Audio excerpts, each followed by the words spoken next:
कुछ लोगों के द्वारा समाज में यह भ्रम फैलाया जा रहा है कि कर्म से ब्राह्मण बना जा सकता है। जाति प्रधान नहीं है, कर्म प्रधान है। कर्म से जातियां बनती भी हैं और बिगड़ती भी हैं। वे लोग प्रमाण देते हैं महर्षि विश्वामित्र का, और वे कहते हैं कि महर्षि विश्वामित्र जी क्षत्रिय थे और वो तपस्या करके ब्रह्मर्षि बन गए। वशिष्ठ जी ने उन्हें ब्रह्मर्षि का पद दिया। इससे सिद्ध होता है कि कोई किसी भी जाति का हो, किसी भी वर्ण का हो, यदि वह उत्तम कर्म करेगा तो ब्राह्मण बन जाएगा। मैं उन लोगों के लिए भगवान से प्रार्थना कर रहा हूं कि उनकी बुद्धि शुद्ध हो जाए, वो शास्त्रों का अध्ययन करें और जो शास्त्रों में सिद्धांत स्थापित किया गया है, जो तात्पर्य है, उस तात्पर्य को समझने का प्रयास करें। विश्वामित्र जी क्षत्रिय थे ही नहीं, विश्वामित्र ब्राह्मण थे। क्षत्रिय कुल में आ जाने के कारण उन्हें क्षत्रिय माना जाने लगा। इसकी बहुत ही सुंदर और दिव्य कथा है विष्णु पुराण में और भागवत में, दोनों को देखना चाहिए। विष्णु पुराण में गद्य में और श्रीमद् भागवत महापुराण में पद्य में बड़ा ही सुंदर विवेचन है कि जो गाधी की कन्या सत्यवती हैं, इनका विवाह ऋचिक जी से हुआ था। उस समय तक गाधी को कोई पुत्र नहीं था, एक कन्या ही थी, और ऋचिक जी ने अपनी पत्नी की इच्छा को पूर्ण करने के लिए एक चरु तैयार किए, जिस चरु को ब्रह्म तेज से अभिमंत्रित किए। फिर अपनी ही पत्नी की प्रार्थना पर कि मेरी मां को भी एक संतान हो जाए, तेजस्वी पुत्र हो, एक अलग से चरु को तैयार किए, जिसको छात्र मंत्र से अभिमंत्रित किए। और दोनों चरु तैयार हो जाने के बाद उन्होंने अपने पत्नी से कहा कि यह चरु तुम्हारा है, यह चरु तुम्हारी मां के लिए है, और तुम अपनी मां को कह देना शुद्धता के साथ इस मंत्र का जप करते हुए चरु को प्रसाद रूप में स्वीकार करें और इस चरु को तुम खा लेना।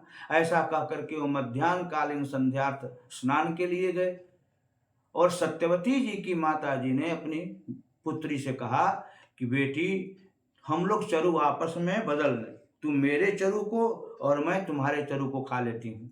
ऐसा देखा जाता है कि लोग अपने के लिए ज़्यादा अच्छा काम करते हैं। हो सकता है कि ऋषि तुम्हारे चरु में कोई विशेष मंत्र विमंत्रित किए हों, और तुम्हारा बेटा तो जन्म लेगा तो ऋषि मुनि महात्मा होगा, और हमारा बेटा जब जन्म लेगा तब तो राजा होगा, उसको राज देखना पड़ेगा। सत्यवती जी बड़े ही पवित्र और निर्मल हृदय की थीं। उन्होंने अपने चरु को अपने माँ को दे दिया और माता के चरु का स्वयं ही प्रसाद रूप में ग्रहण किया। जब ऋषि जी आए तो ऋषि जी को जब पता चला ऋचिक को कि इस तरह चरु आपस में माँ बेटी मिलकर परिवर्तित कर ली हैं, तो बड़े दुखी हुए और बोले कि तुम नहीं जानती हो, तुम्हारा जो चरु था उसमें संपूर्ण ब्रह्म तेज मैंने डाल दिया था, और तुम्हारी माता के चरु में क्षत्रियों का जितना तेज होना चाहिए। अब तो तुम्हारा बेटा क्षत्रिय होगा, उग्रकर्मा होगा, मार काट करेगा, हिंसा करेगा, और तुम्हारी माँ का बेटा ब्राह्मण हो जाएगा। तब सत्यवती ने प्रार्थना किया कि आप कृपा करके ऐसा करें कि मेरा बेटा न हो।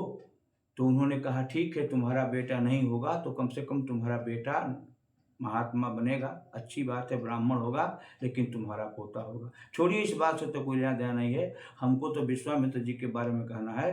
तो विश्वामित्र जी उस चरु से जन्म लिए थे, न कि गाधी के वीर और गाधी के पत्नी के रज से उनका जन्म हुआ था।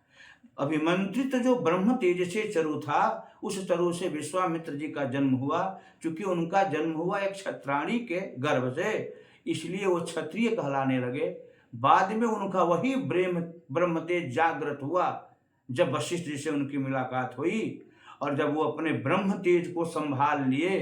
क्षत्रियों के यहाँ रहने के कारण जो छात्र धर्म का थोड़ा सा उनका व्यवहार उग्र था, जब वो समाप्त हुआ तो वशिष्ठ जी ने उन्हें ब्रह्मर्षि का पद दिया। यह कथा विष्णु पुराण में, भागवत महापुराण में बड़ी स्पष्टता के साथ बताई गई है। अब आप लोग इस पर विचार करें, सोचें, श्रेष्ठम मत्वा तमायच्छ मात्रे मातुर्दत्त स्वयं मया ही तत्र चरौ सकलैश्वर्ज वीर्य शौर्य बल संपदा रूपिता। उन्होंने बड़ी ही स्पष्टता के साथ बताई थी कि इसमें तुम्हारी माता को जो हमने चरु बनाई थी उसमें छात्र धर्म का, और तुम्हारे लिए चरु था उसके लिए मैंने ब्राह्मण धर्म का। तदीय चरा वप्यखिल शांति ज्ञान तितिक्षादि ब्राह्मण गुण संपद तद विज्ञाय मुनि प्राह पत्नीम कष्टमकार से। उन्होंने कहा कि तुम्हारा बेटा ब्राह्मण नहीं होगा और तुम्हारे माता का बेटा ब्राह्मण होगा, क्योंकि उसमें हमने ब्रह्म तेज स्थापित किया। इन तथ्यों को, इन विषयों को ध्यान से लोगों को पढ़ना चाहिए। तो विश्वामित्र जी ब्राह्मण ही थे, क्योंकि ब्रह्म तेज से उत्पन्न हुए थे। वो गाधी जी के वीर्य और उनके पत्नी के रस से उनकी उत्पत्ति नहीं हुई थी, इसलिए वो क्षत्रिय से ब्रह्मर्षि बने हैं, ऐसा कहा जाना शास्त्र सम्मत नहीं है। वो ब्राह्मण थे इसीलिए ब्रह्मर्षि बने। इसलिए स्पष्ट है कि हम तपस्या करके अच्छा काम करके अपनी जाति को नहीं बदल सकते। क्षत्रिय कभी ब्रह्मर्षि नहीं हो सकता, वैश्य और शूद्र कभी ब्रह्मर्षि नहीं हो सकते, ब्राह्मण ही ब्रह्मर्षि हो सकता है।